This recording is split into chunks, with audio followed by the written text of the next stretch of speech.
Now, if you're not going to recognize and obey that rule, I'll be compelled to move to cite you in contempt for disrespect. Yan.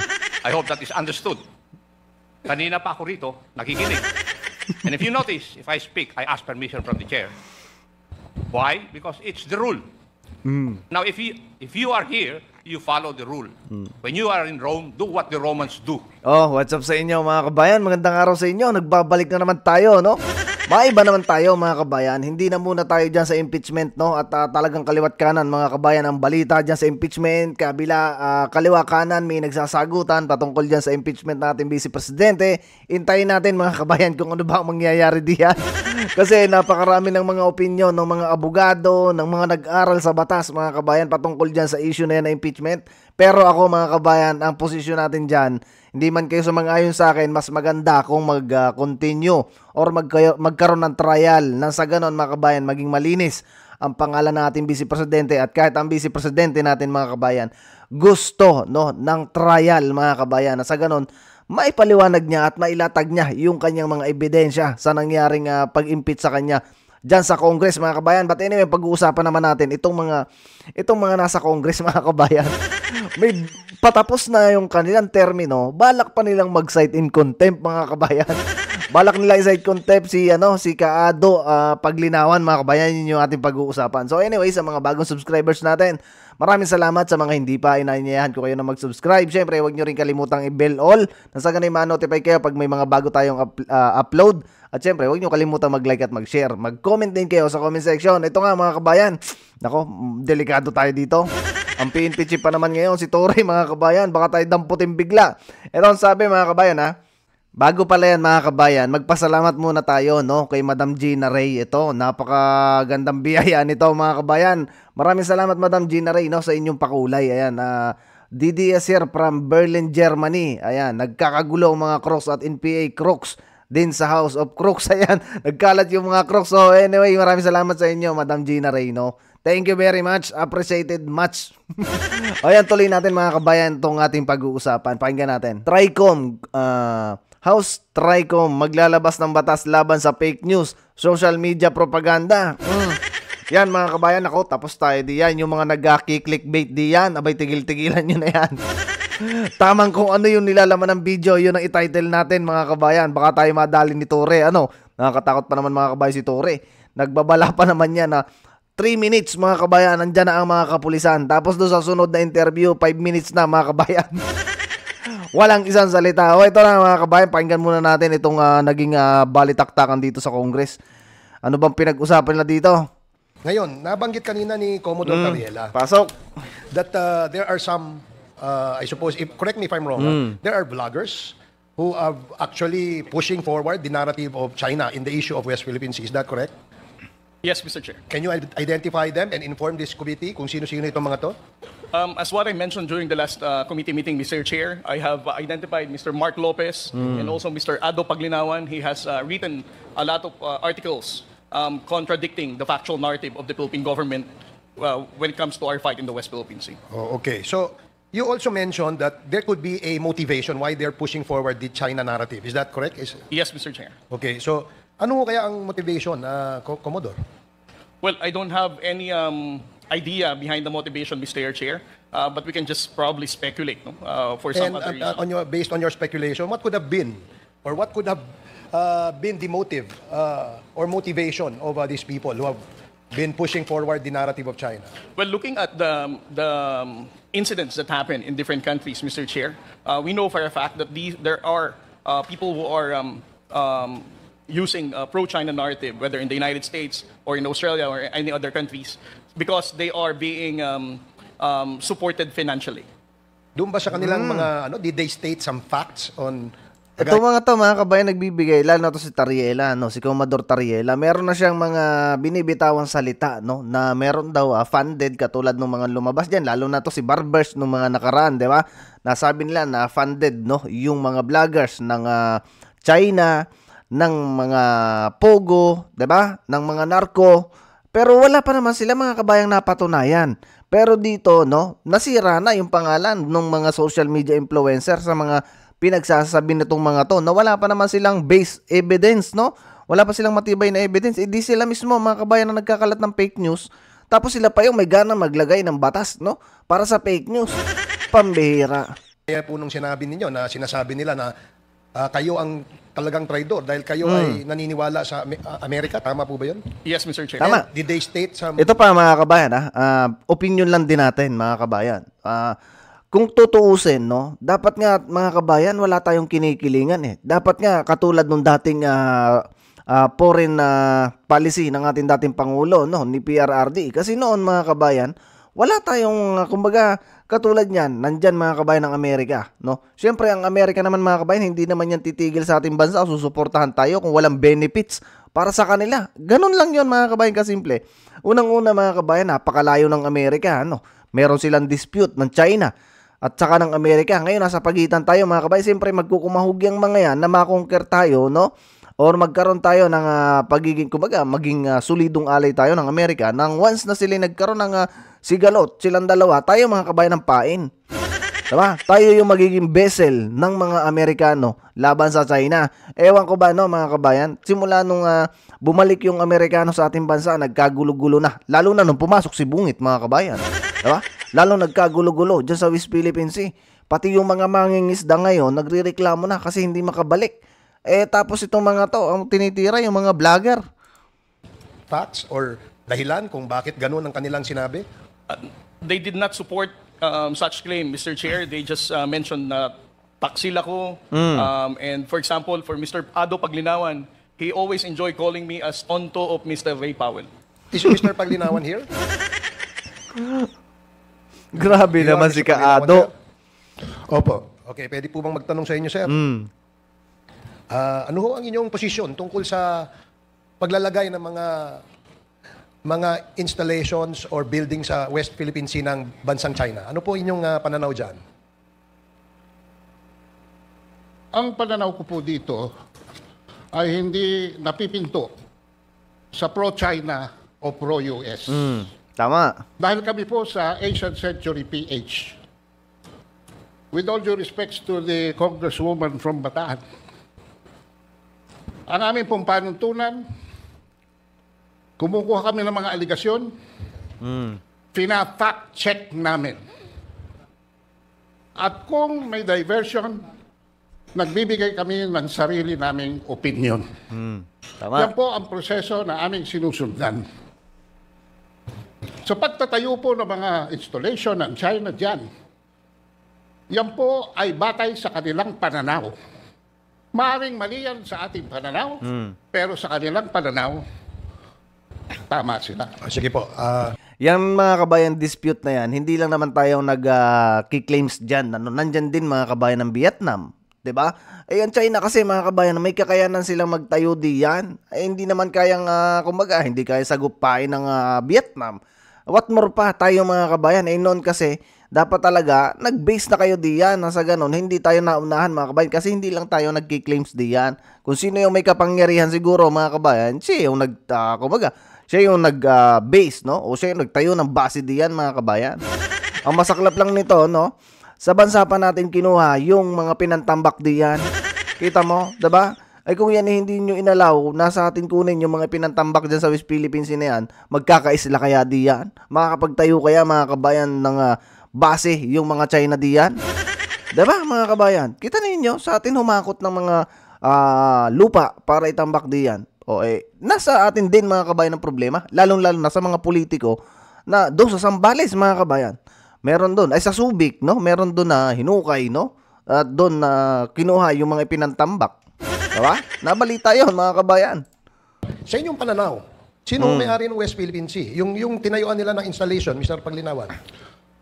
Unang-una po, kailangan bumalik tayo sa basic definition of terms.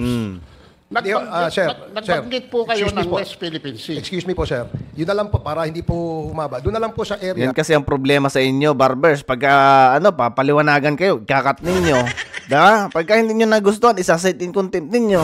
So, where the Philippines claims ownership on those islands na tinayuan po ng China, ng kanilang mga installations. Ano hong pananaw nyo doon? Tayo po ba may-ari noon o sila? Wala po tinatayo ang China sa mga sa mga lugar na ating inokupa. Doon ho sa Scarborough Shoal, wala ho ba silang tinayo doon? Unang-una po, mismo sa testimonya ni Mr. Tariela na antas ng pagpapatupad ng batas ay ang customary law. Yan po ay pinagtitibay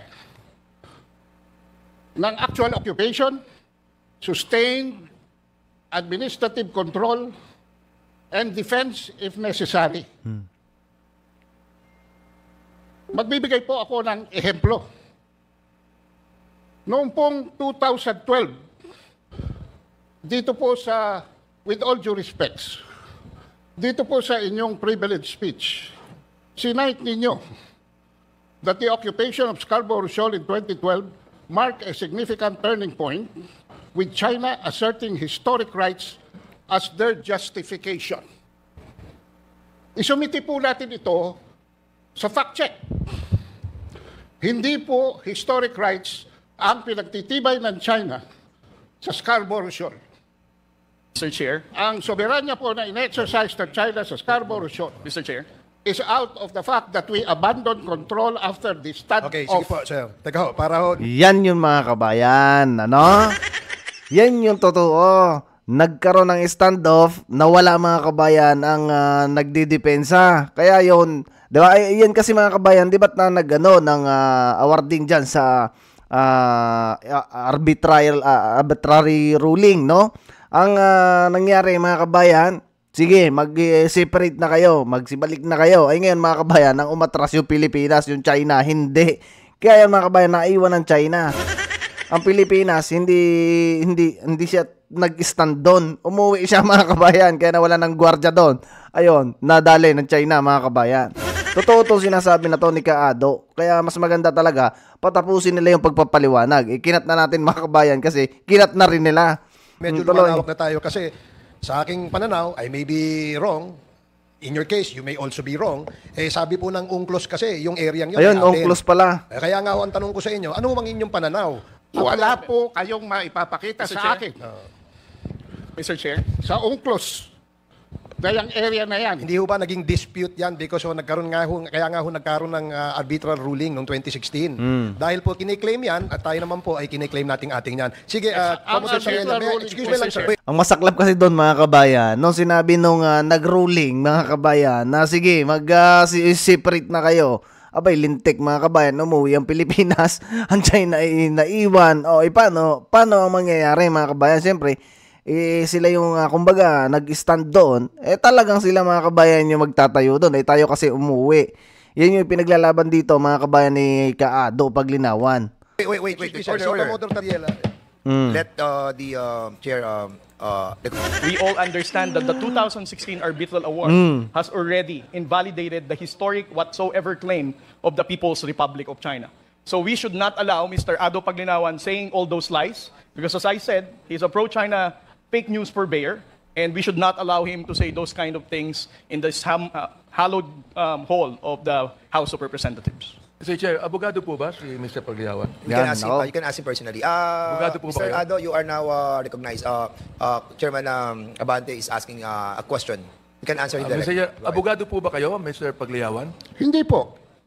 Ako po ay marunong lamang Hindi magbasa. po kayo abogado. Kita mo mga kabayan dadalihin nila sa mga tinapos, no? Yan yung mga padali diyan. Kumbaga, ito na naman si Abante, ano? Dadalihin sa mga ganung padali. Ano po, marunong kayong ano? Marunong lang po akong magbasa. O, pangalawa, ako rin po marunong magbasa eh. Pare-pareho tayo. Opo. Oho, pangalawa, kayo po ba'y tagapagsalita ng China? Hindi po. Hindi pa. Hindi po kayo tagapagsalita ng China.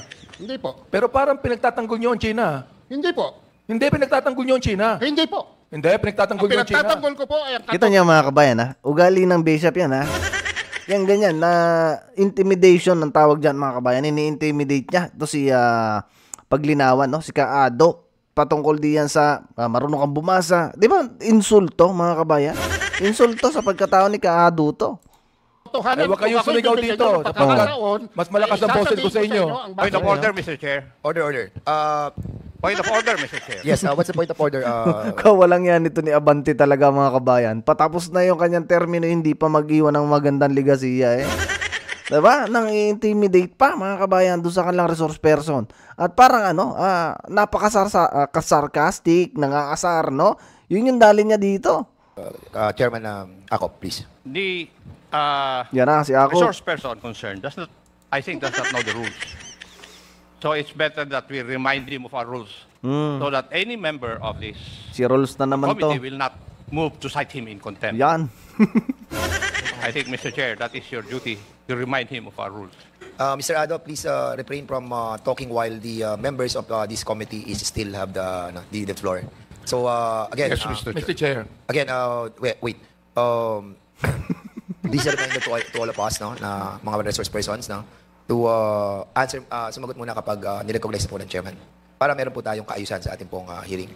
Okay, for Mr. now, Chairman, the for last now, time I check, I have the floor. Mr. Chair. But I beg, I will...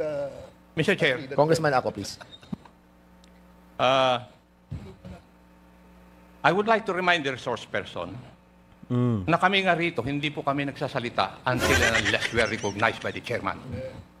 Now, if you're not going to recognize and obey that rule, I'll be compelled to move to cite you in contempt for disrespect. Yan.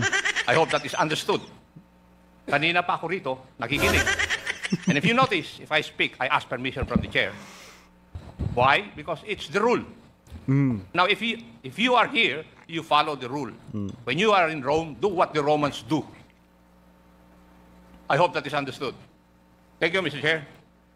Meron lang Mr. Chair, sige, can I- maraming salamat, Congressman Ako, for that manifestation. Congressman Barbers, Yeah, but before you proceed, no, kasi you still have the floor. Nag-interject lang si Congressman thank you Abante. for reminding me that I have the floor. Yeah, you have the floor. Mr. But can you allow me to ask some, ano lang? I You're the just wanted to chairman, be educated on this because a while ago, Mr. Ado was telling us that he read about the UNCLOS decision. Is it correct to assume that you have read the UNCLOS decision? You can answer. You are Mr. now Chairman, recognized. Yes. bago po masagot ni Mr. Paglinawan yung tanong na yan, meron po sanang tanong muna. Tanungin natin siya, ano ho ba ang inyong expertise? Kayo ba ay expert? Ano ho ba ang inyong credentials, sir? So that we would know na... Mr. Chair, Go ahead. ako po ay nagsilbi na diplomat sa Washington, D.C. from 1986 to 1993. Ano pong position niyo po doon, Ako Mr. po Ado? ay special assistant to the ambassador and concurrent press attaché and spokesperson for the embassy, and for 2 years for the UN Office of the Permanent Representative of the Philippines. And who was the ambassador during that time? Ano po? Sino po yung ambassador during that time? The ambassador during that time was Ambassador Emmanuel Pelaez. Emmanuel Pelaez. Okay. Sa UNCLOS po, binabanggit po dito kanina, nadinig ko po si Commodore Tariela, that hindi po ako familiar sa UNCLOS. I haven't read the whole decision yet. But what I heard a while ago was that historical claim of China was abandoned by the UNCLOS decision. So, yung kiniklaim nila that that part of the WPS is part of their historical territory had been abandoned by the UNCLOS decision. Would you agree with that? Since nabasa po niyo yung UNCLOS? Ako po, Hindi, Mr. sagutin niyo po Chair. muna ako, sir. Ako po. Kung yung po ba, would you agree na sa nabasa po ninyo sa UNCLOS decision, yung pong historical claim ng China ay inabandon na nung decision yon? Tama po ba o mali yung nadinig ko kanina? Inabandon na po ng desisyon sa UNCLOS yung historical claim ng China doon sa area natin sa West Philippine Sea. Were you able to read that part? Were you able to read that part? Were you able to read that part? Mr. Chair, binanggit po ni Mr. Mr. Ado, tinatanong ko lang po kung nabasa po ninyo, sabi nyo nabasa nyo yung UNCLOS decision. Ako hindi. Nakikinig lamang po ako sa usapan ninyo at binabanggit po ni Commodore Tariela that it was abandoned, the historical claim of China on that part. So ang tanong ko po sa inyo, nabasa nyo po ba yun? Na inabandon na ng Hindi UNCLOS? po inabandon yon, Mr. Chair. So hindi inabandon ng Imposible UNCLOS? po. Wait. Hindi inabandon ng UNCLOS decision yung historical claim ng China. Hindi po. Mr. Chair, babasahin ko sa inyo ang arbitral ruling. Sige, go ahead. Para maintindihan po namin kung talagang... Dahil marami pong propaganda na kumakalat. Dito tayo sa letra. Can you kindly give us your document that you are holding Ito right po, now? I agree with Mr. Tariela in the 2016 Arbitral Award, paragraph 278. Dineklara po ng arbitral award na yung 9-dash line ay walang legal basis. So, Tinatanggap ko po yan. so abandon yan. Opo. Inabandon na yung historical right ng China doon sa 9-dash line. Hindi, nag-create sila. Unang-una po, Mr. Chair, if I may, hindi po naging posisyon ng China sa arbitral ruling yan dahil ang China ay hindi nag-participate sa arbitral tribunal, sa arbitration. Ang nagsumiti po niyan ay ang panel ng Pilipinas. The claims of China in the South China Sea Mr. are Chair. based on historic titles, based on historic Mr. rights, based on history. Mr. Chair. Okay. Mr. Chair. Mr. Chair. Okay, ang tinatanong ko po kanina, kung doon po sa desisyon ng UNCLOS, even without the participation of China on that ruling or on that proceeding, ay inabando na ng desisyon yung historical claim ng China doon sa ating pong parte ng West Philippine Sea. Yun po yung tinatanong ko eh. Hindi po naman UNCLOS ang nagdesisyon, Mr. Chair. Mr. Chair. Arbitral ruling. Yung arbitral ruling. Opo. So yun din po yun eh. It's all Mr. the same. Mr. Chairman, if I may, I don't think he's the right person to speak about the UNCLOS decision. In fact, he's getting confused as to what is the arbitral ruling and what is the UNCLOS. Alam mo, Mr. Chair, may I ask, Mr. Paglinawan, you mentioned kanina you're a diplomat, tama? Opo. Bakit ka naging diplomat? Are you holding a Yan na. plantilla position in the DFA? Anong position nyo? At the time of my appointment, Your Honor, I was a political appointee. But Political at the time of my termination of tenure, No, I sir. was certified by the Sir, President to sir. have already been joined the ranks. Sir, hindi ka ho diplomat. Hindi ka ho diplomat. Kasi ang diplomat po, organic po sa Department of Foreign Affairs. Oh, yan po yung mga ambassador. Kayo po ay hindi. Kung special assistant lang po kayo, you're not the right person to speak about that. Anyway, Mr. Chair, Mr. Chair. we can go to... Yan yung problema, mga kabayan. Tira na sa pagkatao, no? Hindi sa issue, no? Tinira na to, mga kabayan, sa pagkatao niya, no? Kung ano ba yung naging posisyon niya, kung naging diplomat ba siya, naging assistant, yan yung problema sa inyo. Pagka kayo ay nasusukol na at napapaliwanagan kayo at hindi sang-ayon sa gusto ninyo, no? Ayan, tirada, mga kabayan, sa pagkatao. Yun yung mahirap sa mga taong ganyan, mga kabayan. So anyway, napakaganda ng sana na mga sinabi dito ni Kaado, kaso pinuputol nitong mga to, mga kabayan, itong mga congressman na to. No? Ayaw nilang pagsalitain. Pagka yung magpapaliwanag kung ano ba yung nangyari sa ruling, no, arbitrary ruling, kinakat nila, 'di ba? Ang tinatanong ganito, ganyan. Ako, napakahirap niyan, mga kabayan. So anyway, hanggang dito lang muna, mga kabayan, nating video, no.